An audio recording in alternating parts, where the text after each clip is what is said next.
മീരയ്ക്ക് ദേഷ്യം വന്നു. പക്ഷെ വല്ലതും പറയാൻ പറ്റുമോ? എന്തെങ്കിലും ഒന്ന് പറഞ്ഞാൽ ചിലപ്പോൾ 100 ചോദ്യങ്ങൾ തിരിച്ച് ചോദിച്ചേക്കും. ലൈറ്റാണ് ശേഖരവും. അർജുൻ കണ്ണുകളിലടച്ച് ഉറങ്ങാനുള്ള തയ്യാറെടുപ്പിലാണ്. അതോടെ വാശിയോടെ എണീറ്റ് ലൈറ്റ് ഓഫ് ചെയ്ത് ഡീം ലൈറ്റ് ഓണാക്കി. ശേഷം ഒരു കൈ തലക്കടിയിലും മറ്റേ കൈ നെഞ്ചിനും കുറുകയും വെച്ച് ചെരിഞ്ഞ് കിടക്കുന്നവനെ നോക്കി വാശി നിറഞ്ഞ മുഖത്തോട് അവൾ അവനക്കരികിലേക്ക് വന്നു കിടന്നു. അവൻ കണ്ണു തുറന്ന് നോക്കും മുന്നേ നെഞ്ചിന് കുറുകയിരുന്ന് അവൻ്റെ കൈയെടുത്ത് മാറ്റി അവൾ അവൻ്റെ നെഞ്ചോട് ചേർന്ന് കിടന്ന് കഴിഞ്ഞിരുന്നു. അർജുൻ ഞെട്ടിയൊന്നു പോലെ കണ്ണ് വലിച്ചു തുറന്നു. അന്താളിപ്പോടെ തന്നെ നെഞ്ചോട് ചേർന്ന് കിടക്കുന്നവളെ നോക്കിയവൻ. ഏയ് മീര, താൻ എന്തേ കാണിക്കുന്നേ? അവൻ പിഴഞ്ഞെണീക്കാൻ നിന്നതും മീര ബലമായി അവനെ പിടിച്ചു കിടത്തി. അടങ്ങിക്കിടന്നോ, ഉറങ്ങണമെന്നല്ലേ പറഞ്ഞത്, ഉറങ്ങിക്കോ. മീരയുടെ ശബ്ദം വല്ലാണ്ടങ്ങ് കടുത്തു. അവളുടെ ആ നീക്കത്തിൽ അവൻ്റെ മനസ്സങ്ങ് കുളിർന്നെങ്കിലും അത് പുറമേക്ക് ഭാവിച്ചില്ല. ഈ മാറ്റം പൂർണ്ണമായും വിശ്വസിക്കാൻ വയ്യ. അച്ഛനെ ഓർത്തോ മാഹിയങ്ങളുടെ ഉപദേശം കൊണ്ടോ അഭിനയിക്കുന്നതാണെങ്കിൽ പിന്നീട് ഇപ്പോഴത്തേക്കാൾ വേദനിക്കേണ്ടി വരും. അതുകൊണ്ട് അവൻ മനസ്സിനെ നിയന്ത്രിച്ചു. മീരെ വിട്ടേ, എന്നിട്ട് ബെഡി കിടക്ക്, മാറ്. അർജുൻ ബലമായി അവളിൽ നിന്ന് മടന്നു മാറാൻ ശ്രമിച്ചു. നീലത്ത് നല്ല തണുപ്പുണ്ട്, പറയുന്ന കേൾക്ക്, ചെല്ല്. അവനോളെ തള്ളി മാറ്റി എണീറ്റിരുന്നു. മീര വാശിയോട് അവിടെ തന്നെ കിടന്നു. അതെന്താ, നിങ്ങൾക്ക് ഈ തണുപ്പൊന്നും ബാധകല്ലേ? കരഞ്ഞ് അടന്ന സ്വരത്തിൽ അവൾ ചോദിച്ചു. എനിക്ക് തണുപ്പ് കോക്കിയാണ്, താൻ പോയി ബെഡി കിടക്ക്. അവൻ നിർബന്ധിച്ചു. ഇയാൾ എവിടെ കിടക്കുന്നു അവിടെയാ ഞാനും. ഇയാൾ ബെഡി കിടന്നാൽ ഞാനും വരാം. വാശിയോടെ പറയുന്നവളെ നോക്കിയവൻ തലക്ക് കൈ കൊടുത്തിരുന്നു പോയി. അവൾ അവൻ വിരിച്ച ഷീറ്റിൽ നീണ്ടു നിവർന്ന് കിടന്നു. അവൾ ഉറങ്ങാനുള്ള പുറപ്പാടാണെന്ന് കണ്ടതും അർജുൻ എഴുന്നേറ്റു. വാ എണീക്ക്, അവനോടൊക്കെ തോൽവി സമ്മതിച്ചുകൊണ്ട് പറഞ്ഞു. അതോടെ അവളും കണ്ണുകൾ തുറന്ന് തന്നെ കാതു നിൽക്കുന്നവനെ കുറച്ചു നേരം നോക്കിക്കിടന്നു. വാ, എനിക്ക് ഉറങ്ങണം മീരേ. അവൾ ആ കിടപ്പ് തന്നെയാണെന്ന് കണ്ട് പറഞ്ഞുകൊണ്ട് അവൻ അവളുടെ കയ്യിൽ പിടിച്ച് എണീപ്പിച്ചു. അവൻ ബെഡിൽ കിടന്ന ശേഷം മീര അവനടുത്തായി ചെന്ന് കിടന്നു. അച്ഛൻ പറഞ്ഞതൊക്കെ കേട്ടിട്ട് തനിക്ക് എന്നോട് പെട്ടെന്ന് പ്രണയം പൊട്ടിമുളിച്ചൊന്നും ഞാൻ വിശ്വസിക്കുന്നില്ല. താനായിട്ട് ഇരുന്നാൽ മതി. എന്നെ സന്തോഷിപ്പിക്കാൻ വേണ്ടി സ്വയം കബളിപ്പിച്ചുകൊണ്ട് ഇങ്ങനെയുള്ള അഭിനയങ്ങളൊന്നും വേണ്ട മീരേ. മനസ്സുകൊണ്ട് തനിക്ക് എന്നെ സ്നേഹിക്കാനും അംഗീകരിക്കാനും കഴിയുമെങ്കിൽ മാത്രം മതി, അല്ലാതെ കഷ്ടപ്പെട്ട് അഭിനയിക്കേണ്ട. കണ്ണടച്ച് കിടന്നുകൊണ്ട് അവൻ പറഞ്ഞു. ഞാൻ അഭിനയിക്കുമല്ല, അവൾ എടുത്തരിച്ച് പോലെ പറഞ്ഞു. അർജുൻ കണ്ണുകൾ തുറന്നു.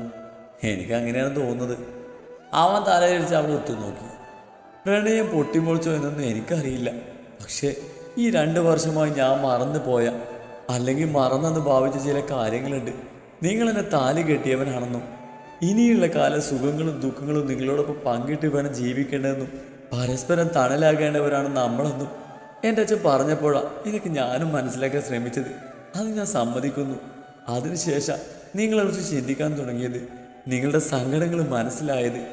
ഒരു സ്ത്രീയെ മറ്റൊരു സ്ത്രീക്ക് മനസ്സിലാക്കാൻ കഴിയുമെന്ന് പറയുന്ന പോലെ ഒരു പുരുഷനെ മറ്റൊരു പുരുഷന് മനസ്സിലാക്കാൻ കഴിയുമായിരിക്കും. അതുകൊണ്ടാവും അച്ഛൻ ഇങ്ങനെ റിയാക്ട് ചെയ്തത്. ഒരു ദാമ്പത്യ ജീവിതം അച്ഛനെ വിധിച്ചിട്ടില്ലല്ലോ. ആ ഒറ്റപ്പെടലും വേദനയും അറിയാവുന്നത് കൊണ്ടാകും എന്നോട് വഴക്കിട്ടത്. എനിക്കതിൽ സങ്കടം തോന്നിയിരുന്നു. അതിനേക്കാൾ സങ്കടം തോന്നിയത് നിങ്ങളോട് ചെയ്ത തെറ്റ് എത്ര വലുതായതെന്ന് തിരിച്ചറിഞ്ഞപ്പോഴാണ്. ഞാൻ ചെയ്തത് ശരിയല്ലെന്നും ന്യായീകരിക്കാൻ പറ്റുന്ന ഒന്നും അല്ലെന്നും എനിക്കറിയാം. പക്ഷെ എൻ്റെ മാനസികാവസ്ഥ അങ്ങനെയായിരുന്നു. വെറുതെ നിങ്ങളെ വേദനിപ്പിച്ചിട്ട് എനിക്ക് എന്ത് കിട്ടാനാ? നിങ്ങൾക്കൊരിക്കലും ഞാൻ ചെയ്യലെന്ന് സ്വയം ഒരു തോന്നൽ വന്നുപോയി. അതിൽ നിന്നെല്ലാം ഉണ്ടായ പ്രശ്നങ്ങളാണ്. തൻ്റെ മനസ്സ് തുറക്കാൻ ഒരു അവസരം കിട്ടിയതുപോലെ സീലിങ്ങിലേക്ക് നോക്കിക്കിടന്നുകൊണ്ട് അവൾ പറഞ്ഞു. ഇത്രയൊക്കെ പറഞ്ഞിട്ടും അവനിൽ നിന്നും പ്രതികരണമൊന്നും ഇല്ലാതെ വന്നതും അവൾ തലയിച്ച് അവനെ നോക്കി. അവൾക്ക് നേരെ ചെരിഞ്ഞു കിടന്ന് നല്ല ഉറക്കം പിടിച്ചിട്ടുണ്ട് കക്ഷി. കണ്ണുകളടച്ച് ഇടത് കൈ തലക്കടിയിലേക്ക് വെച്ച് ഉറങ്ങുന്നവനെ നോക്കി അവൾ ദീർഘമായി നിശ്വസിച്ചു. അവൾ അവനെ കുറച്ചധികം നേരം നിരീക്ഷിച്ചു. വെളുത്ത നിറമാണവന്.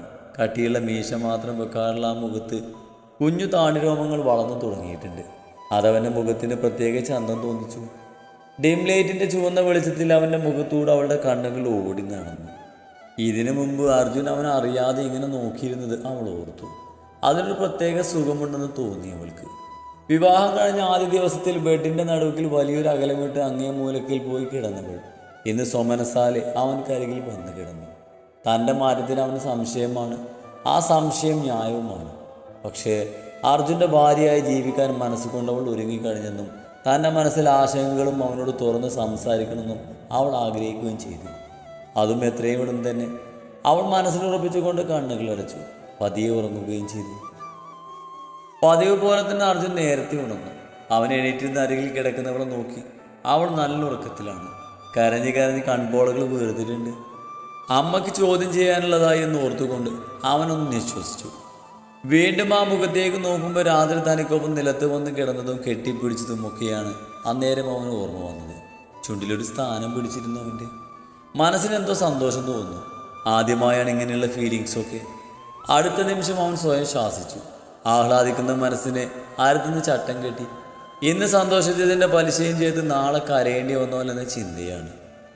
2 വർഷം കൊണ്ടുണ്ടാവാത്ത മാറ്റം 2 ദിവസം കൊണ്ട് അവൾക്കുണ്ടായെന്ന് ചിന്തിക്കാൻ അവനും കഴിയുന്നില്ല.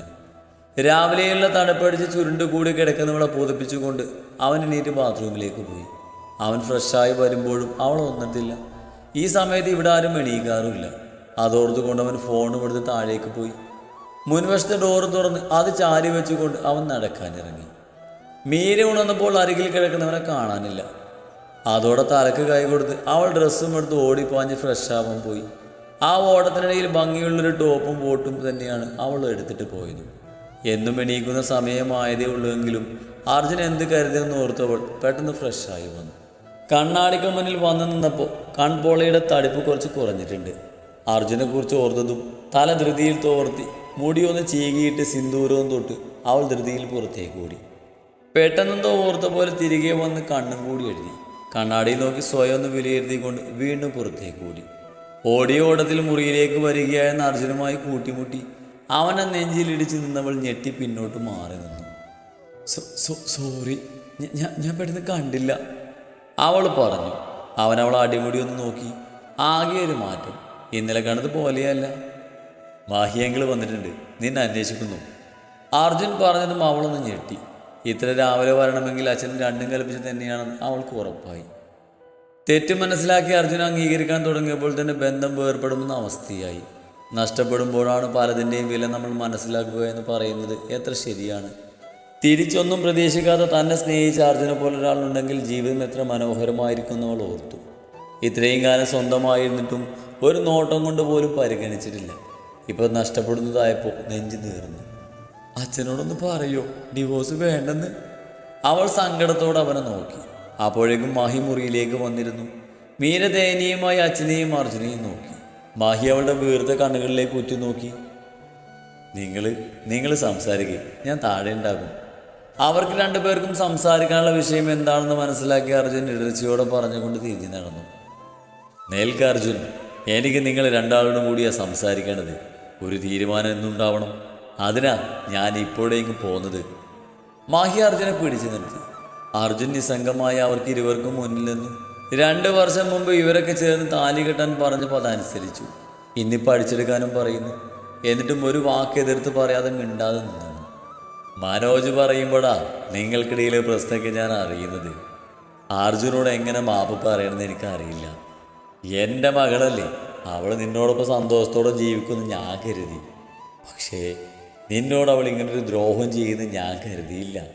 എനിക്കിപ്പോൾ നിൻ്റെ മുന്നിൽ വന്ന് നിന്നൊക്കെ പറയേണ്ടി വരുന്നത് എൻ്റെ ഗതികേടാണ്. നിൻ്റെ മുഖത്ത് നോക്കാനുള്ള ധൈര്യം പോലും എനിക്കില്ല അർജുൻ.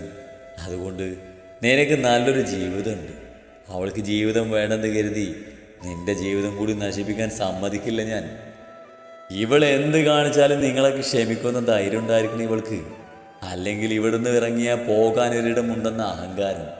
താങ്ങാൻ ആളുള്ളപ്പോൾ അഹങ്കാരം കൂടും. അങ്ങനെ അഹങ്കരിക്കുമ്പോൾ കടന്നു വന്ന വഴികളൊന്നും മറക്കരുത് മീരേ, മാഹി അരിശത്തോടെ പറഞ്ഞു നിർത്തി. പ്ലീസ് അങ്കിൾ, ഇപ്പോൾ ഒരു ഇഷ്യൂ ഉണ്ടാക്കരുത്. കൃതിയുടെ കാര്യത്തിൽ ഒരു തീരുമാനം ആവട്ടെ അങ്കിൾ. അതിനുശേഷം നിങ്ങൾക്ക് എന്ത് വേണമെങ്കിലും തീരുമാനിക്കാം. ഡിവോഴ്സ് വേണ്ട എന്ന് 100 തവണ പറയാൻ അവൻ്റെ ഹൃദയം കൊതിച്ചെങ്കിലും അവനെ നാവുകൾ വഴങ്ങിയില്ല. മീര ഞെട്ടിലോട് അവനെ നോക്കി. അപ്പോൾ നിങ്ങൾ ഡിവോഴ്സ് വേണമെന്നാണ് പറയുന്നത്? ഞാൻ ഇന്നലെ എല്ലാത്തിനും മാപ്പ് പറഞ്ഞില്ലേ? ഇനി ആവർത്തിക്കലെന്ന് പറഞ്ഞില്ലേ? നമുക്ക് ഒന്നിച്ച് ജീവിച്ച് നോക്കിക്കൂടെ? എനിക്കൊരു അവസരം കൂടി തന്നൂടെ പ്ലീസ്? അവളവൻ്റെ ഷർട്ടിൽ പിടിച്ച് കുലുക്കി. 2 പേരുടെയും കണ്ണുകൾ നീറി. പ്ലീസ് അച്ഛാ, ഞാൻ കരുതിക്കൂട്ടി ചെയ്തൊന്നല്ല. എനിക്കതിനുള്ള അർഹതയില്ലെന്ന് തോന്നി. ഞാനൊരു 2ാം കെട്ടുകാരി, രാജങ്ങളുടെ മരണത്തിന് കാരണക്കാരി. ഞാൻ ഈ ഭാരസ്ഥാനം അറിയിക്കുന്നില്ലെന്ന് തോന്നി. അമ്മയും രാജങ്ങളുടെയും എൻ്റെ കുറവുകളെയും ഒക്കെ ഓർക്കുമ്പോൾ എനിക്ക് സന്തോഷത്തോടെ ചിരിക്കാൻ പോലും കഴിയുന്നില്ല. എനിക്കറിയില്ല എന്താ ഞാൻ ഇങ്ങനെയെന്ന്, എന്തിനാ മറ്റൊരാൾക്ക് വേദനയും ബുദ്ധിമുട്ടുണ്ടാക്കി ജീവിക്കണമെന്ന് തോന്നിപ്പോവാ. അവൾ കരഞ്ഞുകൊണ്ട് നിലത്തേക്കിരുന്നു. എനിക്ക് ഡിവോഴ്സ് വേണ്ട, പ്ലീസ് അച്ഛ, ഞാൻ ഇനി മര്യാദയ്ക്ക് ജീവിച്ചോളാം എന്ന് പറഞ്ഞ് വിരുമ്പി കരയുന്നവളുടെ മോന്തൊക്കെ ഒന്ന് കൊടുക്കാനാണ് മഹിക്ക് തോന്നിയത്. കുറേ അനാവശ്യ ചിന്തകളും മനസ്സിലിട്ട് നടന്നിട്ടിപ്പോൾ ഇരുന്ന് മോങ്ങുന്നു. ചില്ലറ അഹങ്കാരമൊന്നുമല്ല. പാവം അർജുൻ. അവൻ അപ്പോഴാണ് ശ്വാസം നേരെ വീണത്. കൊച്ചു കുഞ്ഞുങ്ങളെപ്പോലെ വീണ്ടും എന്തൊക്കെയോ എണ്ണിപ്പെറുക്കി പറയുന്നവളെ കണ്ടപ്പോൾ ചിരി വന്നു പോയവന്. നീ ഇനി എത്ര കരഞ്ഞാലും ഞാൻ തീരുമാനിച്ചു കഴിഞ്ഞു എന്ന് പറഞ്ഞ് മഹി അർജുനെ നോക്കി കണ്ണിറുക്കി. അർജുന ആശ്വാസത്തോടെ ചിരിച്ചു. കൃതിയുടെ കല്യാണം ഒന്ന് കഴിഞ്ഞോട്ടെ, അത് കഴിയുമ്പോൾ ഞാൻ വരും കൂട്ടിക്കൊണ്ട് പോകാൻ. അവൾ കുറച്ച് വിഷമിക്കട്ടെ എന്ന് മഹിയും കരുതി. അർജുൻ വാ. നിലത്തിരുന്ന് വിതുമ്പുന്നവളെ മൈൻഡ് ചെയ്യാതെ അർജുനുമായി മഹി മുറിക്ക് പുറത്തേക്ക് ഇറങ്ങി. എൻ്റെ മകൾ കാരണം നിനക്കുണ്ടായ ബുദ്ധിമുട്ടുകൾക്ക് ഞാൻ നിന്നോട് മാപ്പ് ചോദിക്കുന്നു. അവൻ്റെ കൈകൾ കൂട്ടിപ്പിടിച്ചുകൊണ്ട് മഹി വീണ്ടും പറഞ്ഞു. അർജുന ആ കൈകൾ അമർത്തിപ്പിടിച്ചു. അങ്കിൾ, ഇങ്ങനെയൊന്നും പറയേണ്ട ആവശ്യമില്ല, അവൻ സ്നേഹത്തോടെ പറഞ്ഞു. പറയണം, നിനക്കുണ്ടായ ബുദ്ധിമുട്ടുകൾക്ക് ഈ മാപ്പ് കൊണ്ട് തീരില്ലെന്ന് എനിക്കറിയാം. ക്ഷമിക്കണമെന്ന് അപേക്ഷിക്കാനേ എനിക്ക് പറ്റൂ. അവളോട് ക്ഷമിക്കണം നീ. മഹിയുടെ ദയനീയതയിൽ അവനും പാവം തോന്നി. അവൻ മുന്നോട്ട് വന്ന് മഹിയെ പുറന്നു. ഡിവോഴ്സ് ചെയ്യണമെന്ന് പറഞ്ഞതിനെക്കുറിച്ച് കടന്നുപോയി. മഹിയിൽ നിന്നും വിട്ടുനിന്നുകൊണ്ട് അർജുനും പറഞ്ഞു. നിങ്ങൾ പിരിയുന്നത് എനിക്ക് ഇഷ്ടമല്ലടാ. അപ്പോഴത്തെ ദേശത്തിൽ അങ്ങനെ പറഞ്ഞതാ. ഞാനത് പറഞ്ഞപ്പോൾ തൊട്ട് ഉരുകുന്നത് അവള് ചെയ്ത തെറ്റെന്താണെന്ന് അവൾ മനസ്സിലാക്കിയപ്പോൾ കുറച്ചൊന്ന് വിഷമിക്കട്ടെ എന്ന് ഞാനും കരുതി. മഹി പറയുന്നത് കേൾക്കി അവനും പിന്നെയും ആശ്വാസം തോന്നി. കുറേ കാലം നിന്നെ വിഷമിപ്പിച്ചതല്ലേ, ഇനി എൻ്റെ പൊന്നുമോൾ കുറച്ച് വിഷമിക്കട്ടെ, നിന്റെ വില അവൾ മനസ്സിലാക്കട്ടെ. മഹി അത് പറഞ്ഞ് മനസ്സ് നിറഞ്ഞൊന്ന് ചിരിച്ചു. അർജുൻ്റെ ചുണ്ടിലും അന്നേരം നല്ലൊരു ചിരിയുണ്ടായിരുന്നു. തലേ ദിവസത്തെ അവളുടെ കാട്ടിക്കൂട്ടലുകളാണ് അവനപ്പോൾ ഓർമ്മ വന്നത്. ആ ഓർമ്മയിൽ അവൻ്റെ ശരീരവും മനസ്സും ഒരുപോലെ കുളിർന്നു.